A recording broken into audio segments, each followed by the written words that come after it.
오늘 우리에게 주신 말씀은 사도행전 8장 2절부터 13절까지입니다. 사도행전 8장 2절부터 13절까지 우리 한 절씩 교독하시겠습니다. 경건한 사람들이 스데반을 장사하고 위하여 크게 울더라.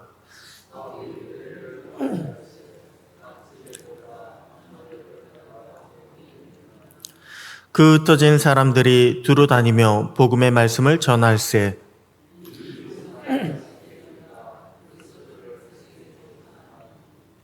무리가 빌립의 말도 듣고 행하는 표적도 보고 한 마음으로 그가 하는 말을 따르더라.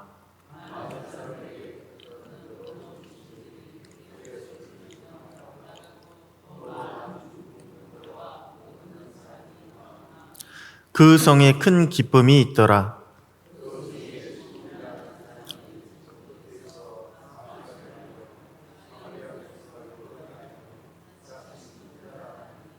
낮은 사람부터 높은 사람까지 다 따르며 이르되 이 사람은 크다 일컫는 하나님의 능력이라 하더라.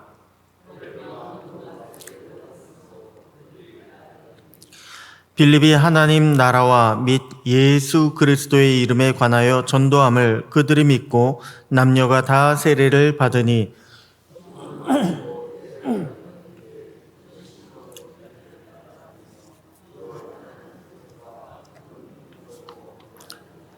아멘.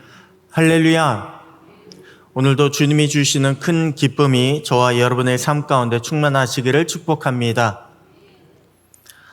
우리는 주님의 경건한 사람이라고 한다면 왠지 만사가 형통할 것 같습니다. 좋은 일만 생길 것 같습니다. 그리고 근심이 없고 평안만 가득할 것 같습니다. 그러나 반드시 그런 것은 아닙니다. 경건한 사람들도요, 얼마든지 어려운 일을 당할 수 있습니다. 아니, 오히려 경건한 것 때문에 세상으로부터 박해를 더 당할 수도 있습니다.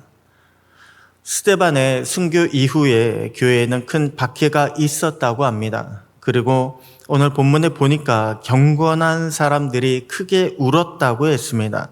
믿는 남녀들이 잡혀갔다고 했습니다. 여러분, 무엇이 잘못되었을까요? 무엇이 잘못되어서 경건한 사람들이 박해를 당합니까? 무엇이 잘못돼서 경건한 사람들이 울고 잡혀갑니까? 엄밀히 말씀드리면 잘못된 것은 하나도 없습니다. 고난이 왔다고 어딘가 잘못됐다라고 생각하는 것 자체가 오히려 잘못된 것일 수 있습니다. 그것은 여전히 우리가 주님을 바라보기보다는 주변을 바라보고 있다는 반증일 수 있습니다. 우리는 고난이 올 때 먼저 우리 자신의 문제보다는 주님을 먼저 바라볼 수 있어야 합니다.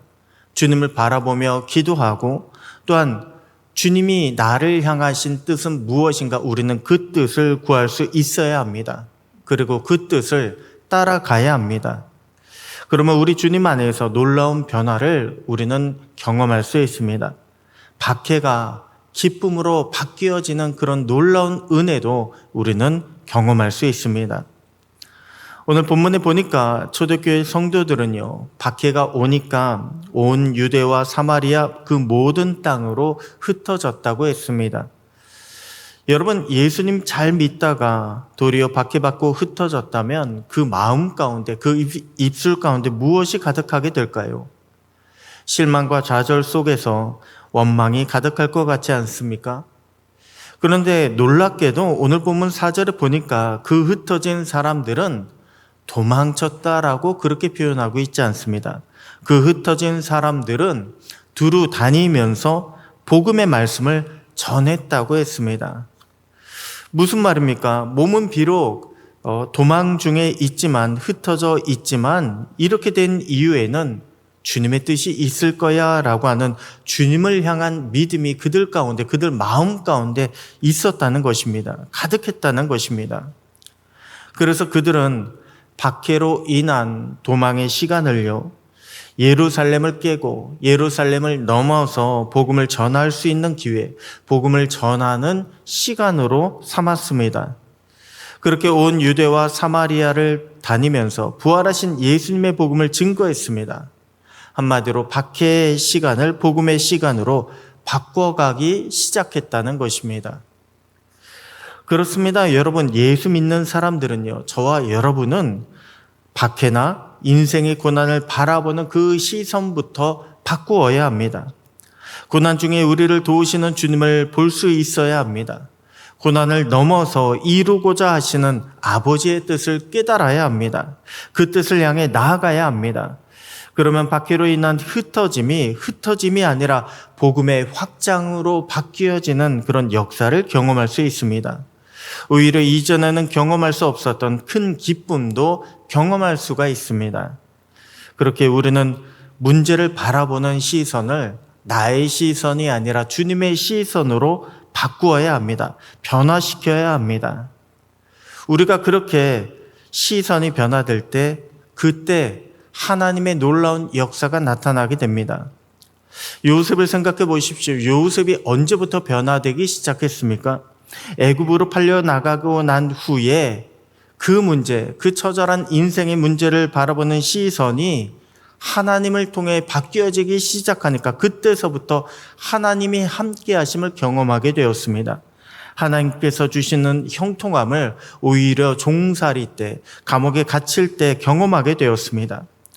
모세는 언제 시선이 변화되었습니까? 모세는요, 애굽의 왕자 때가 아니라 양을 치는 늙은이가 되어서야 시선이 바뀌게 되었습니다. 그때 비로소 이스라엘의 지도자가 될 수 있었습니다. 시선이 바뀔 때 다니엘과 세 친구는 바벨론의 포로로 끌려갔어도 여전히 하나님만 의지할 수가 있었습니다. 살아계신 하나님을 당당하게 예배할 수가 있었습니다. 그렇게 우리도 시선이 바뀌어야 합니다. 지금 여러분의 문제는 무엇입니까? 어떠한 고난이나 인생의 문제가 여러분을 힘들게 만들고 있습니까? 여러분의 시선으로 그것을 바라보지 마시고 주님의 시선으로 그것을 바라보며 헤쳐나갈 수 있는 은혜와 능력이 있게 되기를 소원합니다. 다음으로 주님은 고난과 박해를 통해서 우리가 어떻게 변화되기를 원하고 계실까요? 주님은 고난과 박해를 통해서 우리의 정체성이 변화되기를 원하고 계십니다.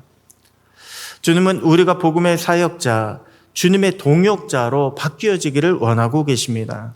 이로 인해 우리가 더 주님을 깊이 경험하기를 원하고 계십니다. 주님의 능력 행하기를 원하고 계십니다.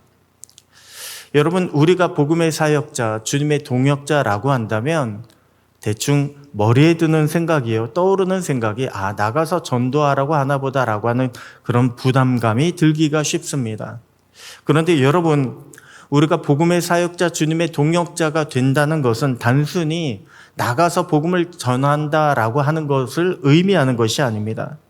주님은 우리가 더 깊이 그리고 더 날마다 주님과 동행하기를 원하고 계십니다. 그 주님을 깨닫고 또한 주님의 능력을 우리가 전하고 나타내기를 원하고 계십니다. 그 기회가 언제입니까? 그 기회는요, 복음을 전할 때입니다.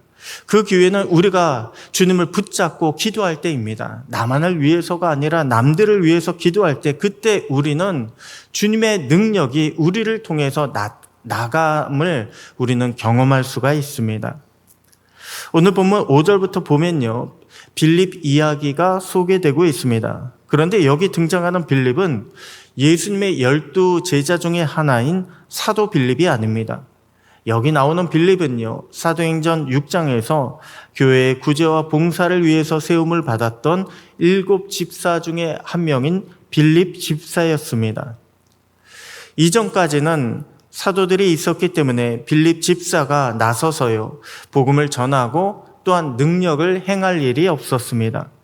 복음을 전하는 것, 그리고 기도하며 능력을 행하는 것, 기적을 행하는 것은 사도들의 몫이었습니다. 그런데 이제 사람들이 흩어지게 되었습니다. 그리고 빌립 집사는 아마도 유대인들이 여기는 찾아오지 않을 것이다, 꺼려하기 때문에 찾아오지 않을 것이다 생각하는 사마리아 성으로 갔던 것 같습니다. 이제는 빌립 옆에 말씀을 전할 사도들이 없습니다. 병든 자를 위해서 기도하고 귀신 들린 자를 위해서 능력 행할 사도들이 빌립 집사 곁에 없습니다. 아무도 없습니다. 이제는 빌립 집사가 복음의 말씀을 직접 전해야 합니다. 기도하면서 주님의 능력을 직접 구해야 합니다. 그런데 거기서요, 놀라운 일이 발생했습니다. 빌립이 전하는 복음을 듣고 사마리아 성의 사람들이 반응하기 시작합니다. 빌립 집사가 간절히 기도하자 표적이 나타나기 시작합니다. 더러운 귀신들이 많이 쫓겨갔다고 했습니다. 많은 중풍병자, 많은 못 걷던 사람들이 나았다고 했습니다. 그리고 그 성에 큰 기쁨이 있었다고 했습니다. 누구로 말미암아서요? 빌립 집사로 말미암아서. 빌립 집사가 그곳에서 주님의 복음을 전하고 또한 그곳에서 사람들을 위하여 주님께 간절히 기도했더니 그 성에 놀라운 기쁨이 나타나게 되었다는 것입니다.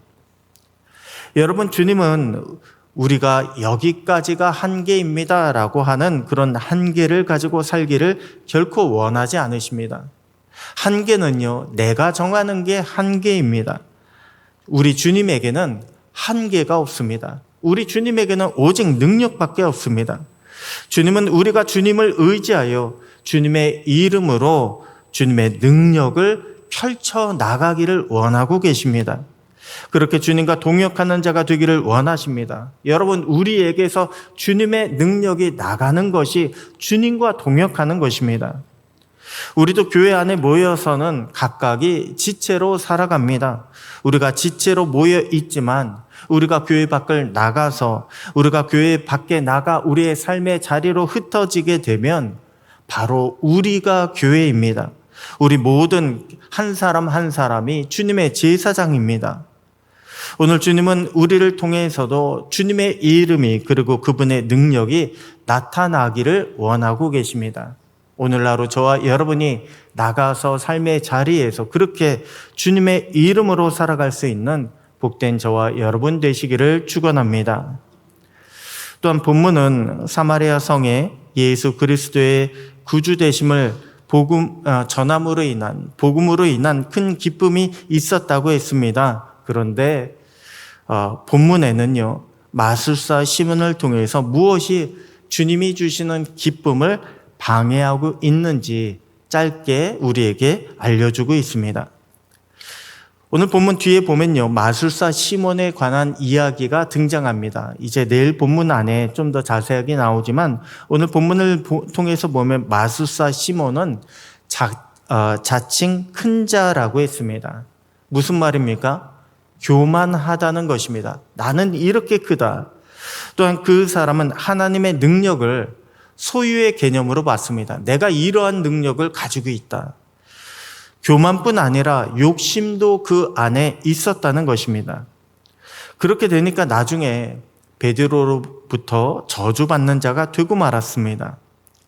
여러분, 우리는 기쁨도요, 나의 기쁨을 추구해서는 우리 주님이 함께 하실 수가 없습니다.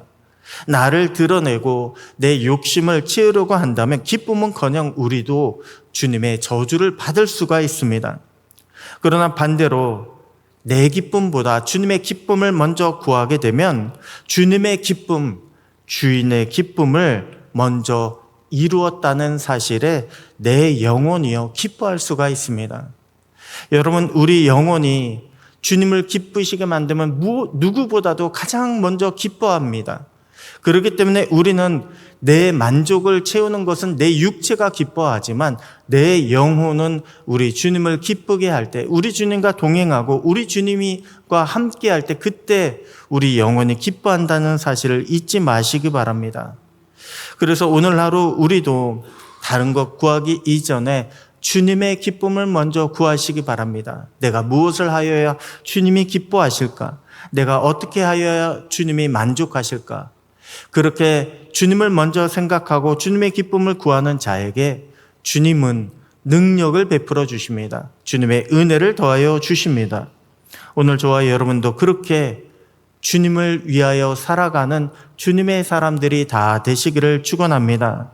그러면 주님 주시는 기쁨과 은혜가 오늘 저와 여러분의 삶 가운데 충만하게 넘치게 될 줄로 믿습니다. 기도하겠습니다. 하나님 아버지 감사합니다. 감당하기 힘든 문제나 어려움이 우리에게 찾아올지라도 우리 주님을 힘입어 박해가 은혜로 바뀌고 도리어 변화와 성장이 있음을 깨닫게 하시니 감사합니다. 오늘 우리도 주님의 시선으로 문제를 바라보게 하시고 또한 주님의 뜻을 발견하게 하여 주시옵소서. 우리도 주님의 이름으로 기도할 때 응답받고 구원받는 역사를 경험하게 하여 주시옵소서. 오늘도 흩어져 돌아가는 모든 자리마다 오직 주님만을 드러내고 영광 돌리는 복된 날이 되기를 소원하옵고 우리를 건지시고 또한 선하게 응답하시는 살아계신 우리 주 예수님의 이름으로 기도드립니다. 아멘.